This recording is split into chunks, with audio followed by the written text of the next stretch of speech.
পশ্চিমবঙ্গে প্রথম বিজেপি সরকারের শপথ গ্রহণ অনুষ্ঠানের পর এই প্রথম বঙ্গ সফরে আসছেন দেশের প্রধানমন্ত্রী নরেন্দ্র মোদী। আগামী 20 ও 21 জুন পশ্চিমবঙ্গ দিবসে অনুষ্ঠানে ভাগ নেবেন প্রধানমন্ত্রী নরেন্দ্র মোদী। 20 জুন হুগলি জেলার তারকেশ্বরে যাবেন প্রধানমন্ত্রী এবং 21 জুন যাবেন কলকাতায়। প্রধানমন্ত্রী নরেন্দ্র মোদীর দুদিন ব্যাপী বঙ্গ সফরকে ঘিরে প্রস্তুতি চলছে জোর কদমে। রাজ্যে বিজেপি সরকারের সেদিন পূর্ণ হবে 41 দিন।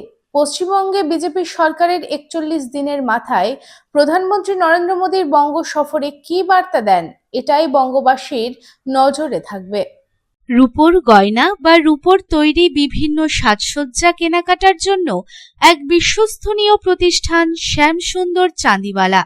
শ্যামসুন্দর চাঁদিওয়ালা মানেই চাঁদির পিওরিটির 100% গ্যারেন্টি। আমাদের শোরুম দুর্গাপুরের জংশন মলে, আসানসোলের 81 জিটি রোড অপোজিট সেনকো গোল্ডে, শিলিগুড়ির সিটি সেন্ট্রাম মল, কলকাতার সিটি সেন্টার 2 নিউ টাউনে এবং দেওঘরের G12 ভিওরি মলে। তাহলে যদি পিওর এবং হলমার্ক রূপো কিনতে চান তবে চলে আসুন শ্যামসুন্দর চাঁদিওয়ালায়।